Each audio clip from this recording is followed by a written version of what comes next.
A very good evening. Very good evening. Good evening.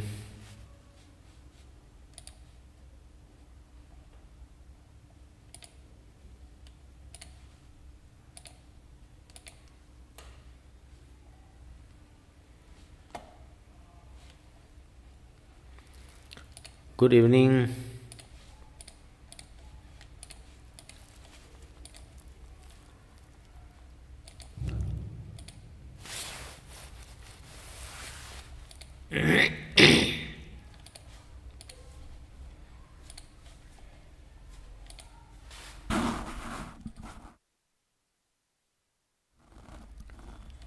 Happy New Year.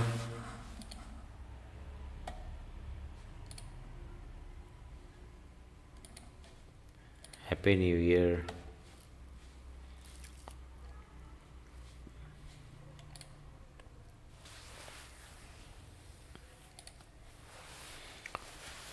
Okay. Mi khara changpa ngai kisi.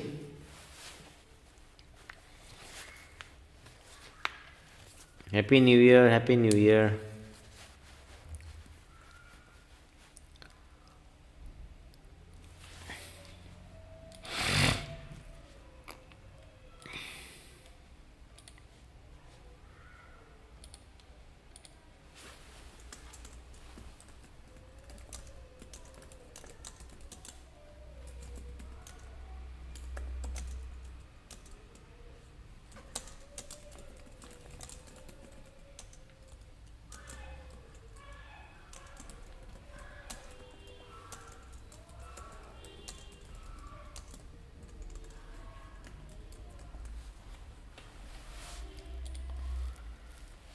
So, New Year ki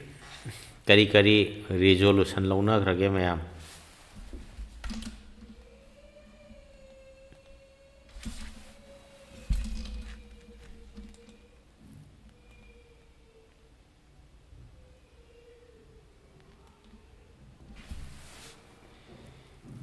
Happy New Year. Happy New Year. Thank you. Thank you.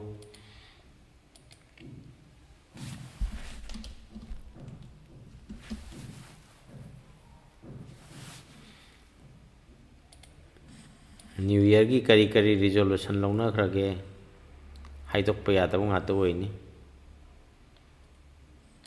New Year resolution लौना खरगे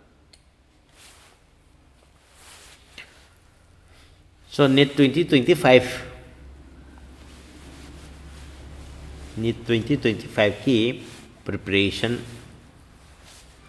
तौनरम किनी मधुदा करी अवा नुंगाई थेंगनाबा खोटपा पाउ तंबिरो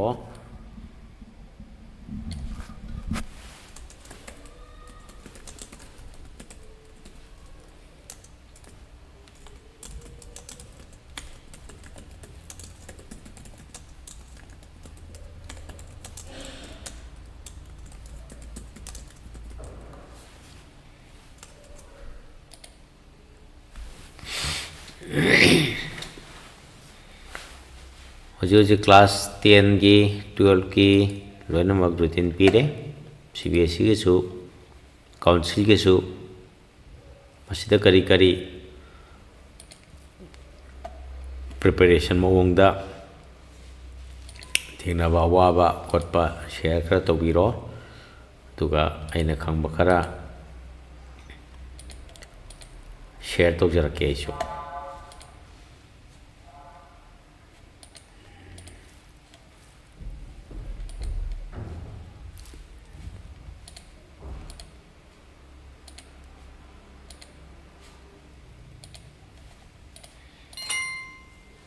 question अब हंगत्रेदा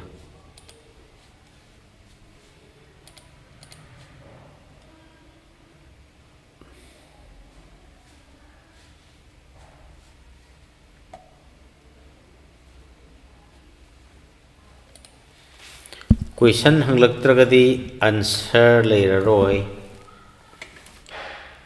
happy new year happy new year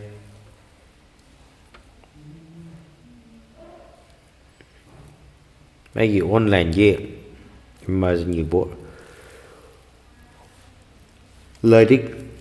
order से para tara si kang tau lei re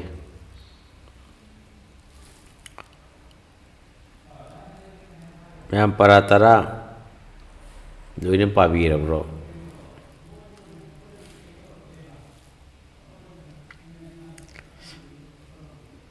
para tara दुगी second part मथंगी part है तारे para tara अमगा कौब मसु फोंग लबनी नान डेट 16 द फोंग बनी अदुगी हंदक से थबक खरसु चिल्लगा लैरोरे अदुगी डेट 16 गी दु फोंग लब मतुंग दा मु ngarang नान डेट 29 से दा दिसंबर की आगी मथंगी दो मु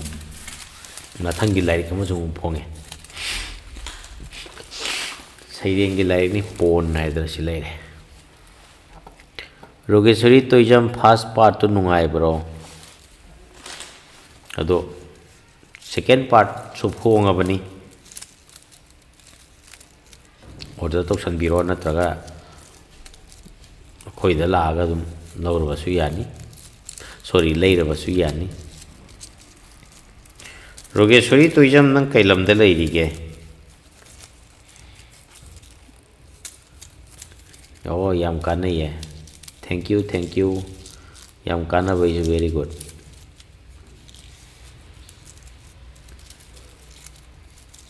नोइदा ओके हुजी हुजी युमदा लैब्रो नोइदा ता लैब्रो इम्फाल दा लैब्रो नोइदा दा लैब्रो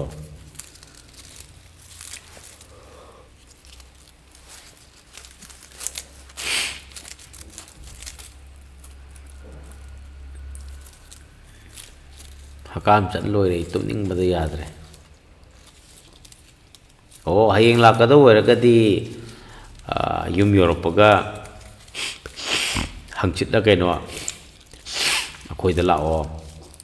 अदुगा para tara दुगी सेकेंड पार्ट सु लैबे यारनी नुना फारेदना को सेकेंड पार्ट तरी मखोइगी नहा सिंगदा यामना थेंगनावा नोइदा नोइगी स्टेज ते यामना थेंगनावा रोमांस यावरानी दे जेलसी यावरानी कलक मिहौबा दगी नुसी नुंगोन अदगी कथोकपा गा कायना होय डेडिकेशन डिवोशन यावरानी अदुगा हैबिट चेंज हैबिट फॉर्मेशन यावरानी अदुगा अरोइबदा पंथुंग हायदना चैप्टर अम तौर लोशन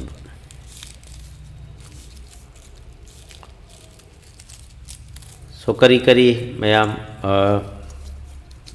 हराव नुंगाइबा पाव खरा दुम तंबिरो रोगेश्वरी न करी तमिनो आई कावरे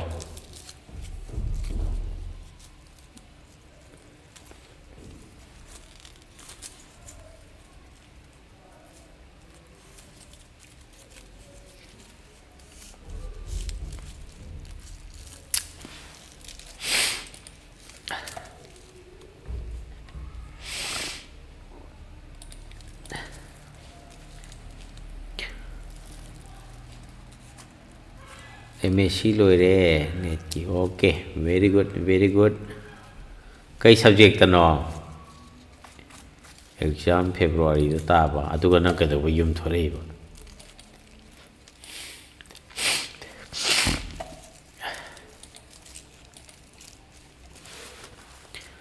युम दा थादोइरो इम्फाल दा सेंटर थादोइरो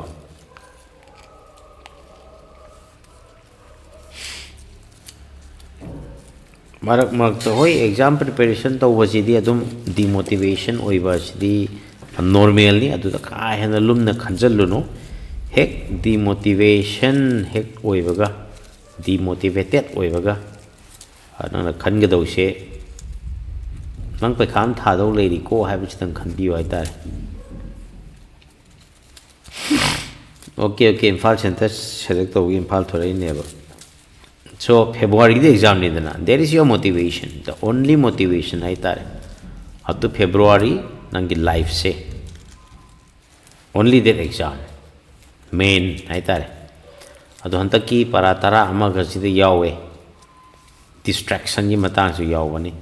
distractions कोई distraction जी करम है ना back to normal लाकनी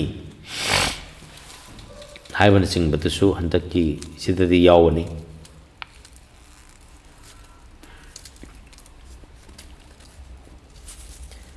so अतई एग्जाम प्रिपरेशन तौरीबा मयाम ताबीरिबा सिंगदसु कोइना कौरुइदोइसे डिमोटिवेटेड ओइरकपसे मार्क फंगक्तबा दगी नमानबी सुम परीक्षा खंजल्लक्पा नंना सुम खलहौदबा सुम कांदे हे डिमोटिवेटेड ओइबने दो नंना खनगदौसे होय मोइना नंगोंदगिबुदि हाना खनगरे दुइतारगसु कहनी नंगी मतम हमसु लाकितोइनिदनाको नंगी timing दुनेबा ngairisi aduna amaduda ka hena demotivation tawbiganu nangi matam am soidana lakini at the same time nangna demotivate oi hitaragadi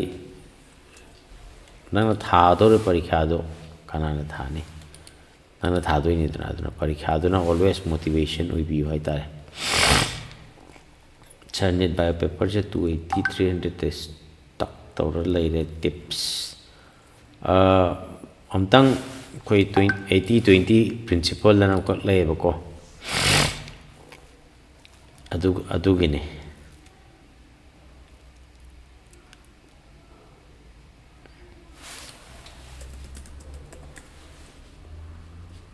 80-20 principle sidadi koi ki nangna pagadoi kai pagado no se loinamak pagado wona tebako only 20% of the topic tagi neba net ta question lakali se adugi 20% topic to adu pathok kadinida dakar se aduna topic tu karino pagado do haina phajana pathopiyo duga like pa bharaga yamna vast ina pabagi wasunate kogi kamai pa ge haraga ngasi go jana tak pose ngasi de mi sida pahoba or hayengi class yodringai da ngasi dagi na hayeng bogi para do pahoba bio mark hingat ke haiba taragadi hojikti January yorabani na PYQ hot pa hoba yare duga test tawgodoriba topic tu da adugi topic tu dagi kari question hangre and same topic tu da nang na to poja singda tuition gumba tawruba coaching gumba yoruba lei taragadi makhoi gi tuition du gi coaching du gi kari question hang pasing to question jing du khak oina nei naraga leibiba aduna tabi lairik paraga leithok taragadi mark to dum hingat pangam ki roi bako ado hojik 280 300 test tak to bodo kaimta kaiba leiti ase ko biganu ko because you are busy studying hojikti you are busy trying to clear all the concepts both in all the three subjects ado khoi January mid khoi 10-15 na do hairsi adui matung dagi di stuck to handana hana biro adu dagi di every subject ta focus piraga haidi loi graba topic hai nana hai graba exam to graba topic kai du da jan paraga adu gum adu de focus pira do hojiti concept building matam ni na ma ka hena phangan de ba ko mock test kai se to kain ta kai de ba hoji koi gi December pauda nana mock test da ma phangi da wada problem lei de ba ko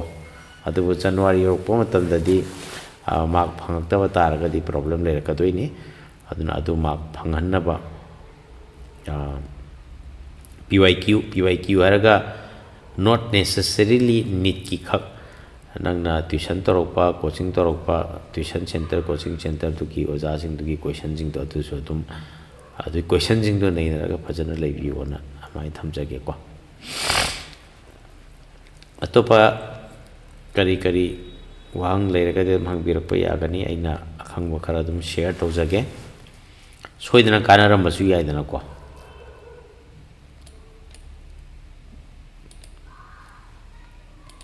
कना खंगनी सोइदना कानारमदी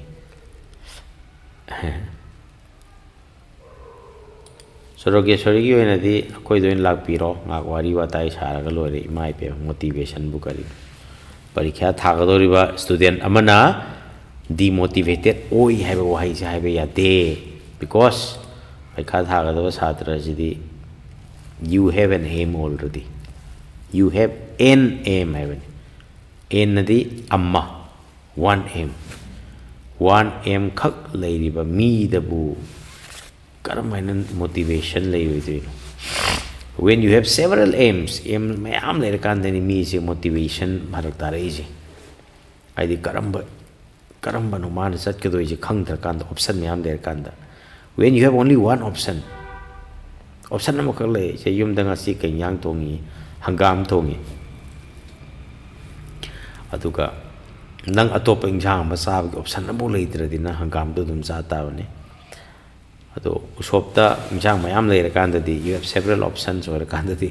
matha saidron oi usawul hawai jan cha je uti jan cha karam ban cha ji gen option amakak lei rogeshwari ki oina su ni thagata student sing ki oina su their option is that particular exam adugi particular exam tu khak thariba adu khak thagadoriba nangna atopada distraction leibam thokte third test mark ta phangnari si tagi ayambana exam da increase tongleina sutai masi kyam sambana just wish nangi ming je kari ko godoi non tang haibi dia nungani just wish na phai je nungai ta si NEET kumba or any competitive exam say you are not competing with anyone some haibi wani mina first tare mina second tare some haibi wani they are not your competition ambo tawbana ti je ko gi no moina selection phangi badona nangju selection phangba yae bako roshan aduna moina ma kya phangre mina ma kya phangi ba it doesn't matter mock test ta moina mayam phangjagrasu moina kitang kha phangjagrasu asengba NEET tu da nangna moidagi henba yai or moina nangodagi hen yusu yai atuna moigi ma adu phangi ay adu phangdre aduna compare to su ay ade sima kaubi ganu ko aduga mock test ka NEET ka je ma karam bana hen gatli hai jiti obviously mock test hai jiti paba loidringai da thaba parikha sing ne yamba aduki mock test tu dagi parikha aseng badugi question sing tam haugadori ni plus parikha dugi process tam haugadori ni aduna mock test tagi di NEET na henna mark phambam thopani ai hai je gyan tam to male ko haidi paba loidringai da thaba parikha duga paba loiraba matung da thaba parikha ga obviously paba loiraba matung gi parikha na henna mark phangba tabani and also parikha dugi tamakta hotna bagini mock test thari je auna hotna ringai da di koi gi small steps ni hai tare for that bigger platform aduna bigger platform duna henna phangbam thui aduna obviously NEET tana henna mock test tagi di mark hengalli kanada hai matamda those who are serious hai tare ko aduna tabida ji phangi ji dagi di henna NEET tagi na henna phangani gana leithokpana di ayate aduna kawiroi do si you are not competing with anyone aduna nang mamangi mock test ka handaki mock test ka kyam khenai haiba singo da be khanbiro aduga adudo ina focus to bi hai tare ai mamangi mock test si phange adui ta dhyan tak si phange phangda su ya ke su kai te ba but he phangta bata phangakta bada se mock test sik loibaga question paper the analysis tok thopi ba 2-3 days sangai question paper du yum europaga physics ki chemistry ki biology ki nangna thengna awaba nangna sai khumbangam gi tabasing du kari gi khumbangam gi drino haibasi ma sat khanghoba aduga question paper do itho thambi hoba चे physics की question number 1 से नंग खुंबा ngam hai taragadi kedobagi ngamgidri no du parikha thoragadi khambam thoidana adu isala thambi hawoba ai sigi question je khumba ngamgite sumai tawdana khumba ngamgite khang matung da dem i tare sigi question ji sumai na answer to bo ira me ka kai question paper dum i biramba ade che question number 2 du nang na yam line khumba me ja du su ira thamam moba test paper da adi yumdani ko question number 2 ki mapa da sigi question ji yam line khummi sigi answer sumai to gi kai so that hang nit mana April thai or kanda nang na di question paper do phag do kanda esi question number 1 jai mamang e khumba ngamgide hai nang di ka ne bo matam da but ira thamam mani dana sumai to ro khumga do boi lerame question number 2 jai mamang e yam lai hi mane adu kyam lai ri ju lai ri ba yenge ka kai admai na analysis tok thopi pai tare each and every question paper that you have say admai na loinamak analysis tawraga chatpiyo ko adu ni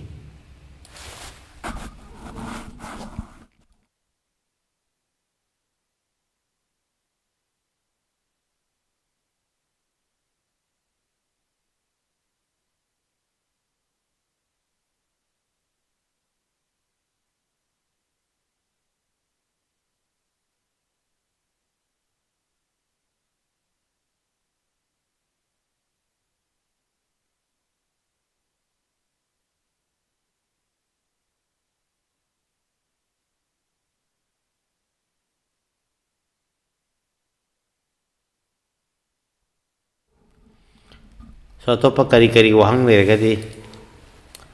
hangbirakpa yagani tum khara mateng pangbanida new year gi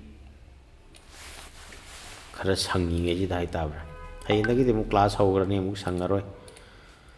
si haraga aise hantak ngarang na se mi khara thenabako moina oja se tuition to mane an hai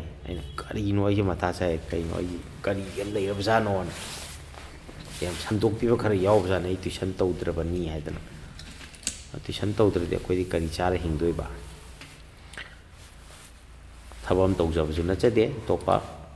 duna thaja biga no ai tuition na sum thokjari ko maruina by phone do ji to ri se class 10 dagi hawe koi gi focus se NIT ta all India ki topper puthopani aduna class 10 dagi student hunt to bahobani sir NIT ki preparation gi wari khara tajage sir dagi NIT preparation gi wari ji kari haideno Praveen aibu ko ngawida kana gi no NIT preparation phajana tawbiyo adu hai mangai ado NIT preparation wari da lake haji class 10 gi da ko koi gi by phone gi target che mamangai state ki topper puthopa gaine am khalame NIT sida medical entrance sida koi topper yaw hore koi chhatra me am do khalle chai khudingi every year by phone gi handak so around 36 mu khalle every year 40 students sumaina dum khalle ado da sum pelak tabado koi mi gi aim je sum pelak tabado adana state topper khalam badaki छात्र ma'am खलम बदगी होजिक्सिना मो all India की topper no खलक होबो हाइदि सरियम थाजद बांगांग अदुम थाजदना seat secure तौथोखिबगी वारी हाइताय अदुग ma'am यावपोंतेदा याम थाजदबा गाजि यावपोंतेदा अयाम मसागी merit लेरगा loan खन्नबा गातनी नको याम surprise होइना से reservation दे चंगी का काइना अदु मंगाइरे अदु नतना हाइदि होटनदना हेक्ता खंगिबा ngang gai leiponte da konnet chidi samai to dana khogi AMC IEM by phone gi AMC all India topper pame koi la sukuina sai tara mung ni coaching to ropa sida state topper an tal le to all India topper siam ta pam bai tare all India topper pam amnina aina class 10 digi han to hobo ado pang lagtri hoju pawdi koi career oriented oiba student career oriented oiba mama mapa si khangan handagraba male sei khara sida ayad mai blame tawre kai ginor lagti mayam no hojik pam ji kai oigen ge haraga every parikha da first aba every parikha da angang si act first aba to ki target oin tawna le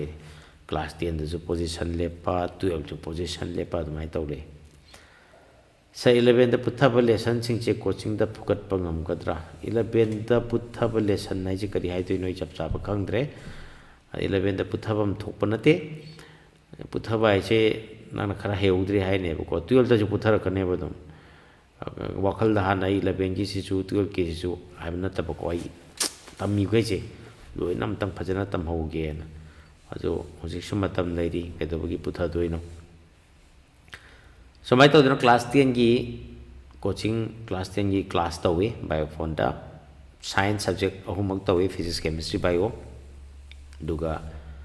social studies सु तवे maths सु यावे दुगा English सु यावे subject मरी सु यावे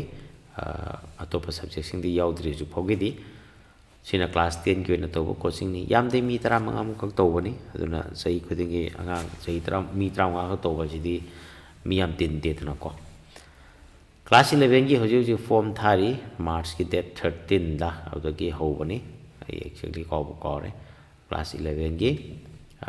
सब्जेक्ट मरी मंग तोवी physics chemistry mathematics and biology mathematics ना मु मणिपुर दा खोगी जीडी वेब यामना हल्ले अदुबो होजी एनडीए से अंगांग याम पामनरली सा बायोलॉजी की 350 स्कोर तौनबा करी करम बेस्ट स्ट्रेटजी सिजनकदगे समाय तौदना आई हाजरके क्लास 11 कारको मतमदा कोई यारिबा मखै एनडीए की एनडीए एंट्रेंस की मैथमेटिक्स की फाउंडेशन खर मखै और पीनना बायदना मैथमेटिक्स की सु हापसले दुगा जी प्रिपरेशन दसु मते मते होइना बायदना 2025 नीट कोर्स 2025 की नीट की क्रैश कोर्स की फॉर्म होजी थारी को डेट 13 अदाय लोय होबनी मैम परीक्षा हे लोयबगा दुम नोंगालगा होबनी दुना होजी फॉर्म थारी क्लास 10 11 12 अमदी नीट 2025 की क्रैश कोर्स की को तंग लाकपीरो दुगा फॉर्म लौरगा थाजन बिहौरो आइगिति छात्र यामते छात्र यांखै दिगी सुकेन हेंदे बैच अमदा छात्र चामा लाकेरा कुन लाकेरा कुंठा लाकेरा चनी लाकेरा आइगिति यांखै दिगी हेंदे अना कुन लागदि कुन दुख तौरेदना को अदो ngasi बावदी कोई नुसीबीदना छात्र कुन दुइदे दुमक लैरी छात्र यांखै दुइदे दुमक लैरी दुने मरोमदा अदो आइगिति छात्र यांखै सिदा कोई फीस लौदबा छात्र मयाम मयाम यावे कइगिनो हारगा अखोइ यामना वाना होनरागा तमकपनिना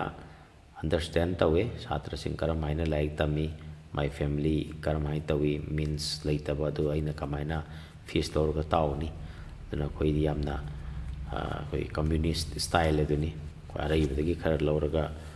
कोई लेतबदगी खर मेनखटना बायदना अदुमाइ तौरगा ममांगैदगी कोचिंग तौसरकपनी हेक्ता सिना पैसा तालुरगे हेन तौरम तारगदि आई केदबी छात्र यांखै क ट्यूशन तौरम दोइनो ममांगैदगी होरगा आई क्लास मी यांखैदगी सुकेन हेलक्ट्री अदो अदुमाइ तौदना मयामना खरा संतोकपि यावबो माले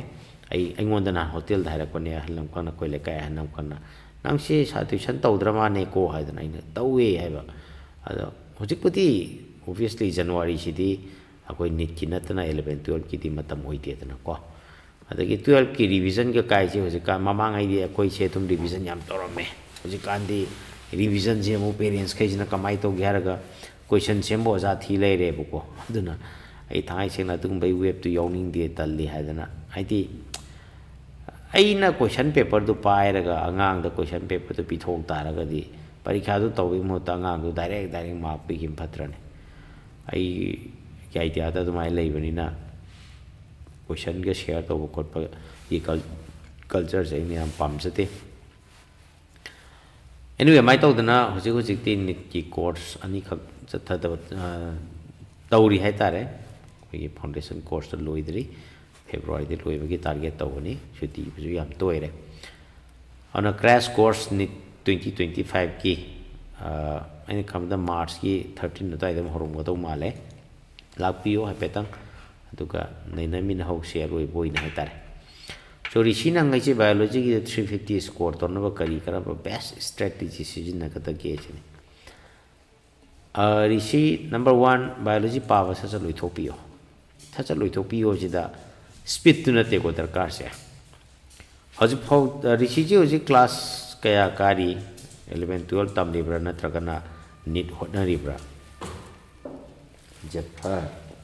आइगे नाउ सो यार गुड बॉय ऋषिजी हजिक करी क्लास तमबिरी अदुगी मतुगिना हायरकदोइनिने अने क्लास खंगनिंगबनी NEET test series test series ती कुइरे अखोइदी हौबा अखोइ टेस्ट सीरीज पार्ट टेस्ट पु लोइबु लोइसलमनी एवरी संडे तवी ओके 12 प्लस ने को अदुदी रिची से आइबली हजिक नीट प्रिपेयर तोरिबनी याम फ्रेंकली एकदम खुंबिरो को रिची क्वेश्चन हम हंगजरके नंगी 11 and 12 बायोलॉजी बोथ अनिमक से हंदक चाहिए सिदा हंदक चाहिए लाइक ममा की नीट मे डेट 2 or 4 काउ काउ अदुगी हजिक फाउबदा मे 5 और माने कयारक हन्ना पारे सेम बुक से सेम चैप्टर है सुई चैप्टर में क्या हंजन पारे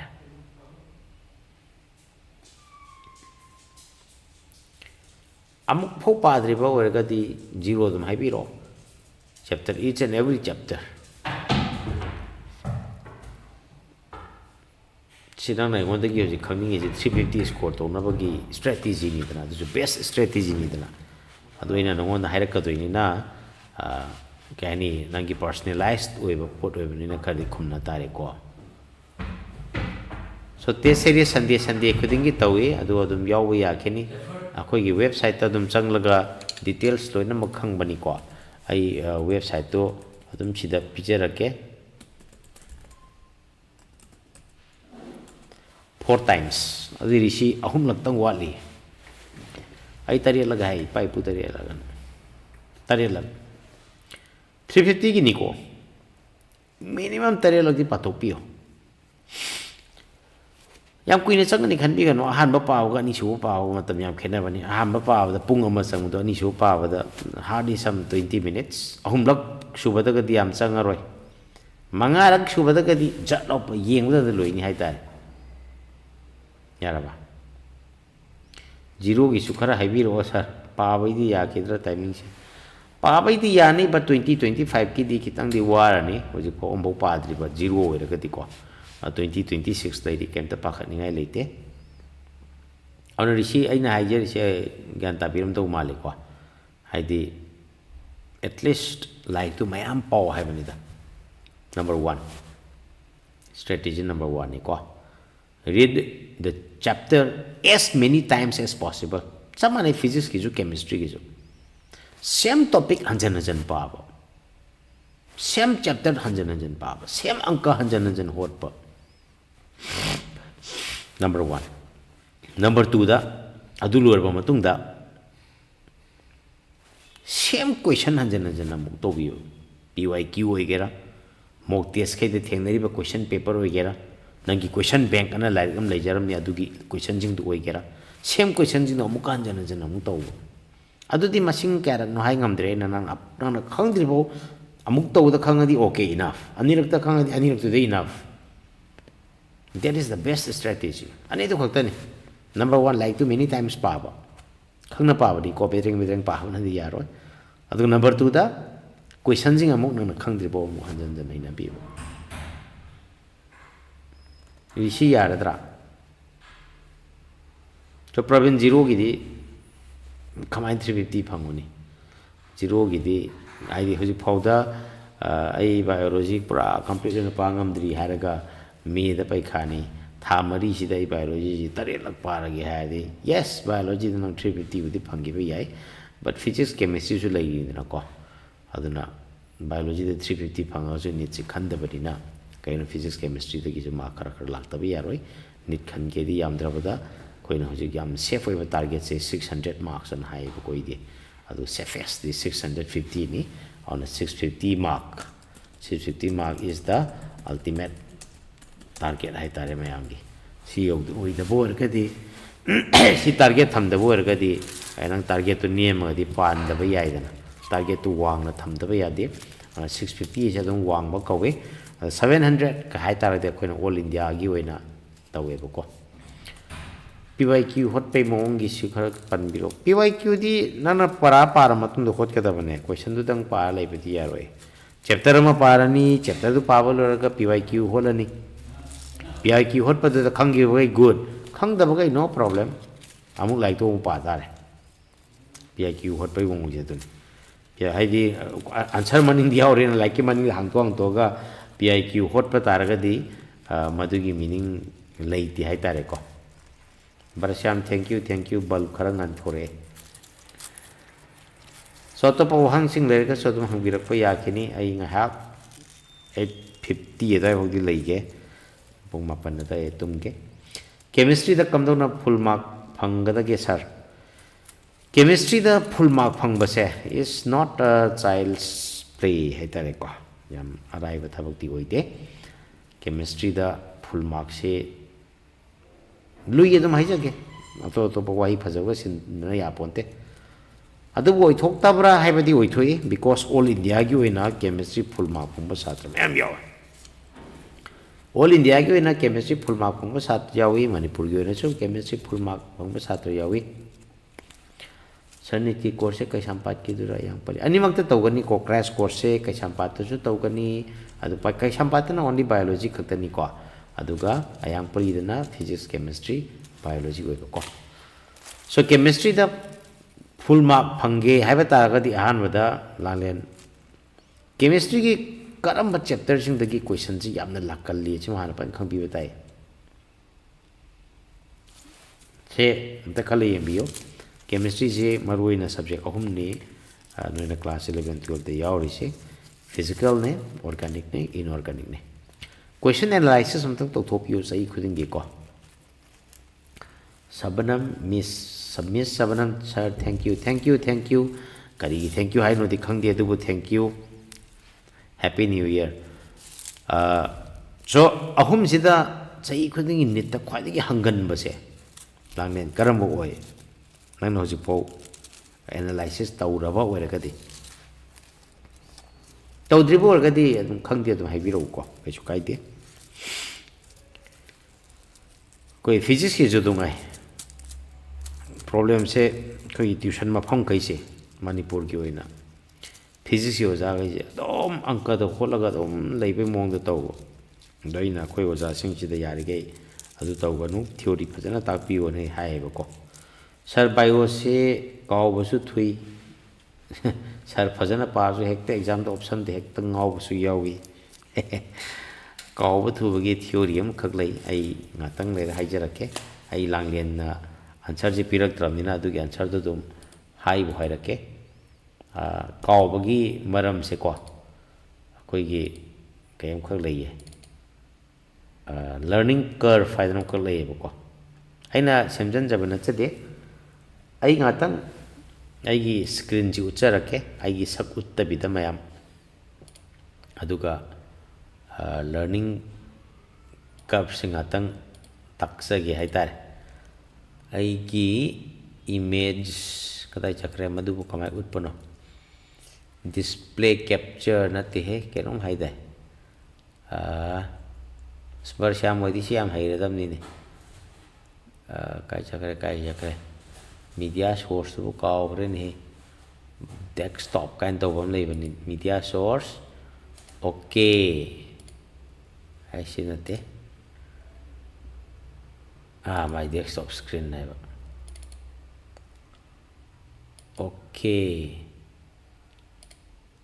मैम आई सक्से ngатang load चगे अदुगा आईगी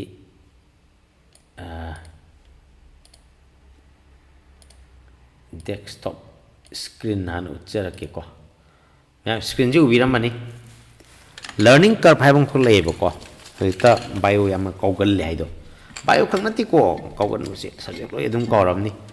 अदो कौबगी मरम दुनी आइना होजिक हाइजरकदोइसे वेल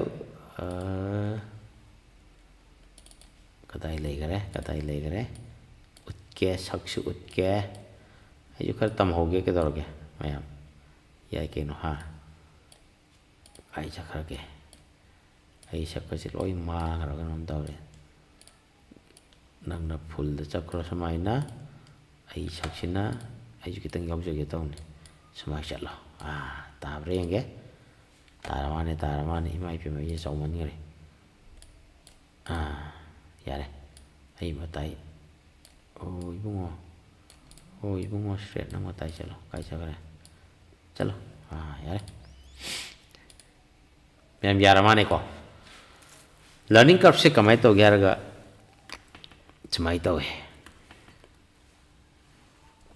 चिना टाइम ने दुगा चिना नंगी लर्निंग दो नॉलेज तो आई तारे को पारा दो चैप्टर दो टॉपिक दो एट टाइम जीरो ओजाना ताक पदंगाई दिंगाई दो सिंगासी कोई जी उनरगा वारी सारी ngasi aina live ta ka changtana nakhoi da wa khara ngangli hoji aina ngangi si kai matang no ga noi da hangawa loi ba khumak kane kai gi noraga 100% date akhoi time zero da lay same sanari ba wari sanari ba topic se aina hafta am lerga 1 week lerga kai no hom matam da 100% loi khangam maroi chalo haidagini se time increase tori ge koi gi learning tori poche tum handa bai tar mi ghar gi disi in terms of second da lebi su yawi ko mi ta ghar gi di minute lebi yawi mi ghar gi di month year da lebi su yawi mi amaga mi capacity kene ai tar ngasai biology na phajana para chali ne bai kha manu da di sa loi gri to sigi nang learning cup to sa haida gi bai ta kai nang di parikha du nang na ba lai pa gi bai ne ba sigi cup se gyan ta bi ho ko nang di kai ba parikha du nang na ba lai pa gi bai ta parikha nang na ro lai pa ba se su bera ne pa da su ya ti adubu koi gi kai ni pangpada pasan gi badu jam up to gi bai tare nang em je ngasai gi loisan ba du kha goi gi dina ne adu gi ka khalaga pa gra ba nang si whereas nana pa ga do dia mai pa ga do din ta adu dani problem he thokali se aina khumjari si roshan gi ni ko anu roshan nana ngasai mari rak pa gra hai do masing du nate ba sarkar se masing du nate ba mai quality du ne ba same topic tu parikha yaudrai mamang da hanjana paw ba khangna adui ta di kaw ro ba parikha du lor ka mulang thokino ba dui topic to next topic pa no hona ba da mamangi topic tu pa da problem le ba adu ki continuation du ma to bi ba aduna roshan hojiki aina utkiba learning curve to gyan tabi hobi ko mayam su gyan tabi hobra learning curve to gyan tabi ta hui hai gam to yes amtang hai bi ro adune parikha la para se tai e manung da di sloi khangni ba student ke je ko hafta amani ga le raga hangu tam da di adui para du ta ki bra ni do nongning dro sahi tara buk le raga di amu hai doini shre chibu ai bu tak pi rakhi bra ga hai doini आईदी ओजा लोई counter कदु नि दना learning curve तो ने बको okay तिंगतम गानबा ngasai योर में वेरी गुड प्रवीण पीवाईक्यू हटपे मतंग जे सर प्रीवियस 5 इयर्स की मपा सी ओइना याम हक्चिना लोबा सी पीवाईक्यू ददी डजंट मैटर लाइक द यावबा टॉपिक की क्वेश्चन बोइरबा सही मंगा गे तारा गे अनि गे होनिंग बोलो डजंट मैटर नो प्रॉब्लम सन की सब्जेक्ट अहुमक से अमुक्ता लोई तौब्रा नत्रगा अयुक नुंदिन खाइदोकब्रा सिदी माई मागी ऑप्शन ने माई मागी अपा मने मी खरा थेंगनै आइना आइगे स्टूडेंट खरा लैखि नोम की सब्जेक्ट अमम पाई हाइबगसु लै दुगा मी खरा लैखि अयुक्तना हेन लाइक पाबा नुंगाय अदुना अयुक्ता फिजिक्स कुंबसि पाई का कायना अदुगा अयुक्ता नुंदिनदना लाइक पाबा नुंगाय बाइदी नुंदिनदा लुई खनबा सब्जेक्ट तो पाई कायना अदु मी की ऑप्शन ने सिदी अदुना नंगी सुना सागी अमखक लै सेमजबा तारे साइ सब्जेक्ट अहुमुक से अमुक्ता पुलप पागद्रा नत्रगना पुंग खाइदो पागद्रा अयुक्ता नुंदिनदा नुंगिदांगदा अदुबु नुंतिगी रुटीन अमति सेमबा दरकार लै नुंतिगी रुटीन सेमबा हाइबनति को हाइबनि को नुंगतीगी डेली रूटीन डेली सेम तुम्हें हौगटपगा तई मु तौदबी नंगी डायरी पाइरेदना को होती डायरी थंबियु को 2025 की डायरी हम लेबियु यारबा 2025 की डायरी हम लेबियु सब्जेक्ट अहुमक्से आओ लोई तौवे खाइदोक्ते कंटिन्यूअस तौगिदोइने अयुक्ता लोई तौरकने अयुक पुंग 8 तगी 10 मखाइ बाउबा फिजिक्स केमिस्ट्री बायो तो अहुमक लोई तौरकने क्रैश कोर्स की सो डायरी पाइरगा काउंट डाउन होबियो मे की डेट एग्जाम डेट तो 0 हेनग्रो अदुगा ngasi horga numit kyani leiri hoto piro aduga nungti tum hogotpaga adugi diary do hangtoga se hayeng hairasi January ki date 2 January date 2 hangtoga kolom paibiro physics sigilation ba chemistry sigilation ba na semhauba wai phabadi ngasi or hayeng sida pula me bogi semto hobusina best ne me bogi semto pa me hairasi april bo hairasi me de be ka kuidre dana ko नोमनी को फंगीदना अमाय तौदना सेमदोक पीरगा फजना थंबी हो अदुगा तुमम दाइदा नंगी ngसाय सेमगिबा routine दो नना cover तौगे खनगिबा topic सिंग दो तौबरा तौदबरा हाइबदो फजना टिक तौबा वाट हौबा सिंग दो वाट हौनेबा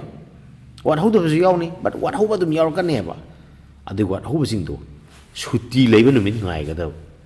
like 26 जनवरी छुट्टी नि इमोइनु नुमित छुट्टी नि अदुमा सुट्टी गइसे संडे गुम्बा गइसे अपॉर्चुनिटी नि सुट्टी एक फंगबगा बन गुम्बा जनरल स्ट्राइक गुम्बा सुट्टी एक फंगबगा मसागी सिथा हो टॉपिक कइ जो चिता नादो मयाम लोइनमक फुगत होगदोय अना सुट्टी जे लोइस एडवांटेज होइने सिजन बियो बको सर न्यू क्वेश्चन ट्रेन से खंगनबदी लेटेस्ट है सी Praveen you are too confused with confusing questions नन हंगिबो क्वेश्चन गइसे नीट की कानदबो क्वेश्चन गातनी प्रवीण नीट की कानदबो क्वेश्चन गाता नंग मथा सा लेरेबो न्यू क्वेश्चन ट्रेन हंगेरा हंगोइरा अदु तौगेरा दा तौगेरा नंग लाइक पागदबो याना नंग साइड हंगी क्वेश्चन ग जंती येगोने नीट की कानदबो क्वेश्चन गातने हवा नीट की वेनादी फिजिक्स केमिस्ट्री बायो दो अदुई क्वेश्चन गाता लाकनेबो को लाइक दुदगी बायो गदी को अनादुगी अदोमदो इना कोक थादबियो हाइतारे हंतक सेजि करम क्वेश्चन लाकनी है हंतक सेजि पुंग क्वेश्चन के हंगकनी है हंतक सेजि सेंटर काय तारकनी गायना कोई नीट कदी related ngato oiba but NEET की क्वेश्चन दिन नतबा हाइतारे अदुदो इना कोक थादा लेतागदी you will be wasting your time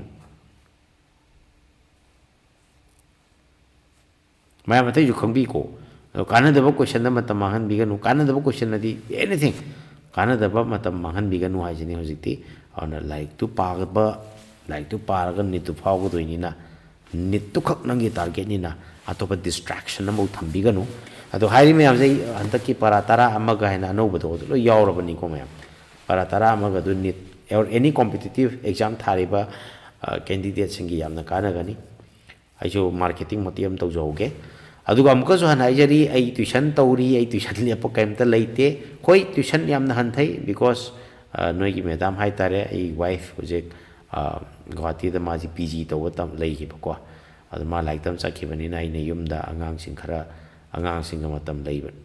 अंगांगसिंग लेमिनबनिना high तारे आइना ट्यूशन दा काहेना मतम थादब ngamdabagi आई अयुक्ता ट्यूशन पूरा लेपे मतंग सेजु लेपखिनी अदु मैडम हलक्त्रि फावबदी ट्यूशन मसिंग हाइगद्रा क्लास मसिंग दी यामना हनथै अदु आइना चही अनि सुरे तरिसे नोइ मैडम हलक्त्रि फावबदी अदुमदी उपाय लेते हाइदना अदुम हनथबनी तोकपदी लेते क्लास 10 11 12 एंड नीट की कोचिंग बायोफोन द लोइनमु तौरी लोइनमु लापिरो येंगासे let's work hard so that all India की टॉपर कदोबै मणिपुर मसा amna ताबा ngamoidoi सोइदना ngamgani अदु ngamgani खनबा स्टूडेंट मैम हम लेगनी खले अदुगी दुदनी अखोइना कोक थादा जरीसे बायोगी से सरना लौदबर हे लौदे कना लौदेबा आई लौई कैनो अदु सुमयाम कना संदोकपीबा खर यावरी स्कैन तादेता तौगी लीला म्याम से आइना लौई तमीबे स्टूडेंट के हंगबिरो हाइताबनी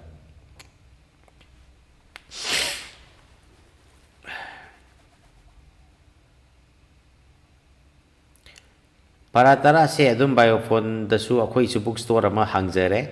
b book side na ko si da su matam pumbata lei aduga amazon da su phangbani aduga ukiyo da readers book store ade books and coffee ade Suryas book store Rajesh book store adum da yam balun mo phangbani ko sir biochemistry subject ani je syllabus full preparation loislaga physics ki se loimak natra jo 67 cover taraga adum selection mo drai physics se lo adu best option ne jing tam ngan ba ya ye ka su kai ti if see let us make some hypothetical kari koi ki calculation let us say nang biology da phajana padorom ni na 350 phange kalas yare ko chemistry da let us say nang 160 phange kalas तो तंग total क्या फंग रहे हैं तंग heavy road ना total क्या फंग रहे 500 का 10 ले रहे हैं तो हम चुम्बरो लामरो 510 सुमे कौन so selection का क्यों रखा दी कोई ने 600 से हम टारगेट तो याद रहने को आदि ना फिजिक्स ता 90 दी फंग दाव दी यार रोई बको so दुमाइना अंक कोट पसु याई संगा के ममांग दा सरना यूनिट अमदगी क्वेश्चन क्या लागपा हाइदना पंखीबा म याव द संजवनी लेटेस्ट नीट की क्वेश्चन पैटर्न से चेंज कर लागपा माले तो तौरनु अदुई थबक तो हारगा बुक तो सले प्रवीण तल्ले you should not be bothered with that केम का बायो दी ngomni था अदुई दी यारे केनो केमिस्ट्री बायोलॉजी द 360 फंगेलो हां केमिस्ट्री 180 द 170 फंगेलो 170 फंगेलो अदुदी नंग हाइट्री हारिबा फिजिक्स तो 90 का फंगो अदि प्लस लक्ष लो दना त which is good enough for selection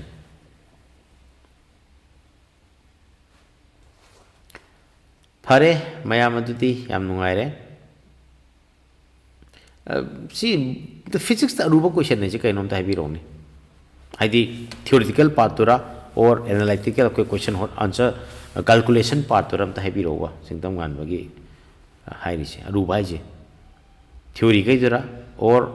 question calculation part to ra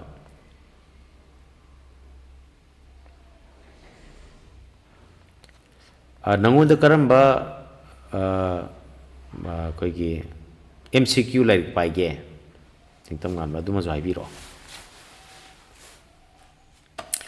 फरे कैलकुलेशन पार्ट से नहीं अतई मैम से नहीं लुई है नहीं से अतो करम्बा MCQ लाइक पाए है बिरो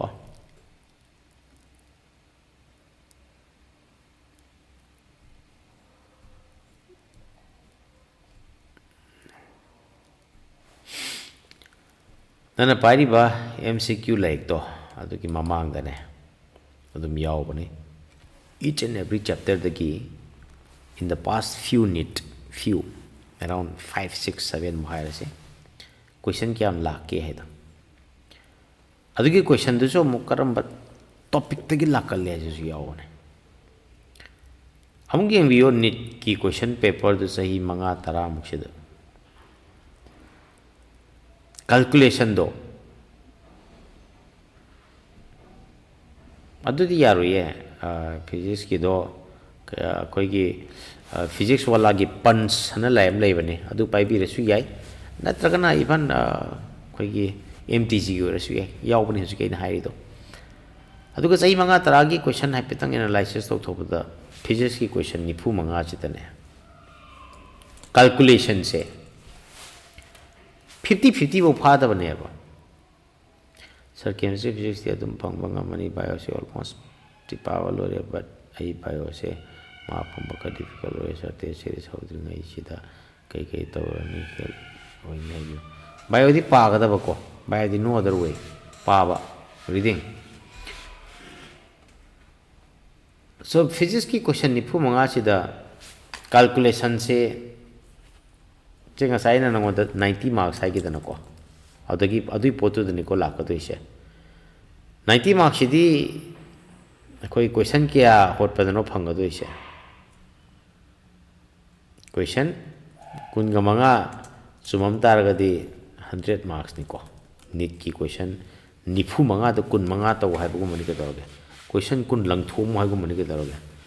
थ्योरी जनम याएबा कैलकुलेशन तो क्वेश्चन कुन मुख अदुम ओइबने सही की कैलकुलेशन दी क्वेश्चन यामदबने कंपेयर टू कोई थ्योरी हाइतारे आई एनालिसिस तौजबदनिको कईगुम सही यावरे कैलकुलेशन याबा अदु चाहिदु चही अमनी यावरे चही तरामुक्सिद अमनीदु अइना अतैनि हेलिमनिना अदा हाइजबनिको अना क्वेश्चन 95 क्वेश्चन 15 मुक्ति थ्योरी ने हाइतारे क्वेश्चन 30 मुक्ति थ्योरी होइसु यावरे अयाम क्वेश्चन 13 दगिना 17 मको इगल्लेबा कैलकुलेशन दो से समनाइम से अइना केमिस्ट्री पंजरमबदो स्टूडेंट में याना क्वाइ वन इज ऑर्गेनिक सिद लोरे ऑर्गेनिक सिद अस ऑर्गेनिक हाइद्रे दु तौदे को चेन चेले वेरेस नित दी ऑर्गेनिक तो क्वेश्चन 15 देना 10 का हंगी क्वेश्चन 95 दुदा अना वाइ दो क्वेश्चन 15 10 दुगी वारे रिमेनिंग 35 दुगी वाद्रे हाबनिदा छात्र मैम लेबा बायोदी हाइरनी गायना लेथोकना भाई तारे बायोदी पारे यारनी ना यारो हाबजु नते को याबजु यारम याय ट्यूशन अमु चत्तबी बायोसे करम माइनो ओजासिंग न ताई बायोगी ओजासिंग लोइनम आई होइगेरा तो पोइगेरा करम माइनो चिंफा पुगनी परीक्षा नुमित करम माइनो खुमगनी आजुने बो बायोगी जागेना मेली ताइस पारा ताको इज सो इजी पारा दु नोइ पासम याजै बट परीक्षा नुमित निजंगुदने मरु ओइदि पारा दु ज्ञान तारे के काम दु पे काम त निजंगमद्रदि कॉम्पिटिटिव एग्जाम की निको हाइसे दो तागदी बायो लाइथोक लो म्याम दु अइना नोइ बायो लाइ 360 फंगमद्रा 360 दी कना फंगम दोइनो ए अदि कदौ लाइरे हाइनो लाइरे फुल मार्क फंगदौनि दनको पेरेंट्स दो गाइरे बायो दी मा हाइबनि ना गायन हाइदि अइना साउनिंग मन नते को हाइजो हितना हाइरे हाइबदुदा न बायो सिना ऑलवेज प्रॉब्लम होइरिसि नित नोइ हामदा बायो ने लोइ पाइदुजे खंगमनि नंना हानो पाइरि बायो सिदा कईगुम नंग मार्क क्वेश्चन मैम खुम्बंगम गिदबा ताराव बायो की 90 सिदा नंग से 70 मुख का खुमग्रबा नंग टेंशन का दन फिजिक्स केमिस्ट्री सर्वनाश ने दो every year this happens to many students bio लाई थोकपा सात्र के याम थोकलेबो ना हजि मतम लेंगे बायो ना भी होको बिकॉज बायो सिदा नि लोइनमक मा फंगकदोइसि लोइनमक नीट सिलेक्शन फंगदरब स्टूडेंट सिंग से बायो द लोइनमक मा फंगनेबो बायो दना 70 चुमगा नीट खनगनी खल्लेदि खनबिरनु या वारनी बायो लाइथोक यादे अराइब सब्जेक्ट लाइथोक यादे काउरिदो अदुमाय तौदना फिजिक्स सु केमिस्ट्री सु अराइब जगासिन फजन फोकस पिबियोबा यारबा से ऑर्गेनिक केमिस्ट्री तो लूरे है क्वेश्चन जो याम जो हंगदबा लूरी तो ओदना अराइब दो हनौदना हनमता नंगना लाइरे हाइ ऑर्गेनिक लूरे हाइना इनऑर्गेनिक का फिजिकल कदी लाइरे हाइ दोइ नत्रो नत्तबिदा ऑर्गेनिक लूरे इनऑर्गेनिक सु लूरे एसस आई फिजिकल जो लूरे दादि केमिस्ट्री लोइ लूरे हाइबनेबा केमिस्ट्री सु लूरे हाइरे नंग फिजिक्स सु लूरे हाइरे अदि कदौ नि थारिबा बायो खतरा खलन बजु यारोइबको आई बायो सुई हाइतरे फिजिक्स की केमिस्ट्री की याम हाइरे अदि कदौ नि थारि न तो एग्जाम याम लेनि के तोरगे this is not the only option हाइतारे कोइन जु खनै जिदि नि थारगा फावरगा गवर्नमेंट सीट अमद भंगनी हाइबे स्टूडेंट सिंग अमद खना जबनेबा यारबा डॉक्टर ओइनिंग मी खना बनी अना होरेन कमेंट का पी होरनी अस नंगना छात्र लोइ डॉक्टर हेंदोरबा गा तथि ओइनिंग मी खगी वारी नेबा सानरिसि ओइनिंग दबा मी यौरम मै हाइतारे आई ngसाइदि सिदा कोइ लाइफ चाट लाइबा मी के डॉक्टर ओइनिंग बनेबा ओइनिंग दबा मी दी चाट अकोइ चाट तौरोइदना अदुम तादि तारम बसु याय तारम दबसु याय ओइनिंग मी की ने हापा सारी वारी से डॉक्टर ओइनिंग दबा मी गा सुमाइने का बाइन तर निट की वारी सारो तोइनो आइनो होजि निट थागदोरिबा स्टूडेंट मयाम जेदा सिविल सर्विस की वारी लिरु या पोंत्री दना को वारी उदिली एप एखाई टेक्निक के हाइबे यागिरो हाइतारे सो जिंदो हम ज्ञान ताई को हाइबि हाइ आइना हाइजै खरसे अउना फिजिक्स तो नंग तौरि मोंगना सु खितंग यागिरोएबको आइगी मोता that is where you could go wrong अदुना एनसीईआरटी के पीवाईक्यू का पाइरेगा फिजिक्स लुई अदुम लुनी लाइहन्नेबो मचा अमु पाइद्रि हाइतारे लाइननेबो पोचै लोइ लेरबने मी अदु नंगना आइदि लाइब तल्ली हाइबि मोंगने हाइतारे ꯑꯗꯨꯃꯥꯏꯅ ꯇꯧꯗꯅ ꯌꯥꯝ ꯅꯨꯡꯉꯥꯏꯔꯦ ꯃꯤꯅꯤꯠ 10 ꯍꯦꯟꯗꯣꯛꯈ꯭ꯔꯦ ꯑꯩ ꯃꯇꯥꯡꯁꯤꯗ ꯂꯣꯏꯁꯤꯟꯖꯔꯒꯦ ꯑꯔꯣꯏꯕ ꯑꯣꯏꯅ ꯀꯅꯥ ꯀꯣꯏꯁꯟ ꯂꯩꯔꯒꯁꯨ ꯊꯝꯖꯤꯟꯕꯤꯔꯣ ꯃꯊꯪ ꯅꯣꯡꯃ ꯑꯃꯨꯛ ꯇꯧꯖꯔꯛꯀꯦ ꯁꯨꯃꯥꯏꯅ ꯂꯥꯏꯚ ꯃꯣꯁꯂꯤ ꯁꯟꯗꯦ ꯃꯟꯗꯦ ꯁ꯭ꯋꯥꯏꯗ ꯇꯧꯖꯔꯛꯀꯦ ꯑꯗꯨꯒ ꯑꯥꯏ ꯋꯤꯁ ꯌꯨ ꯑ ꯍꯦꯄꯤ ꯅ꯭ꯌꯨ ꯏꯌꯔ ꯑꯗꯨꯒ 2025 ꯅꯈꯣꯏ ꯃꯌꯥꯝꯒꯤ ꯗ꯭ꯔꯤꯝ ꯅꯈꯣꯏ ꯃꯌꯥꯝꯅ 2025 ꯁꯤꯒꯤ ꯁꯦꯞꯇꯦꯝꯕꯔ ꯑꯣꯛꯇꯣꯕꯔ ꯅꯕꯦꯝꯕꯔ ꯑꯗꯨꯋꯥꯏꯗꯨꯗ MBBS ꯇꯝꯕ ꯐꯪꯅꯅꯕ ꯕꯣꯔꯗꯨ ꯅꯣꯏꯅꯁꯨ ꯈꯨꯔꯨꯝꯕꯗꯧꯅ ꯑꯩꯁꯨ ꯈꯨꯔꯨꯝꯖꯒꯦ ꯑꯗꯨꯒ ꯂꯣꯏꯅꯃꯛ ꯗꯣꯛꯇꯔ ꯑꯣꯏꯕ ꯑꯣꯏꯖꯔꯣ ꯍꯥꯏꯗꯅ ꯍꯥꯏꯖꯒꯦ. Thank you very much and good night.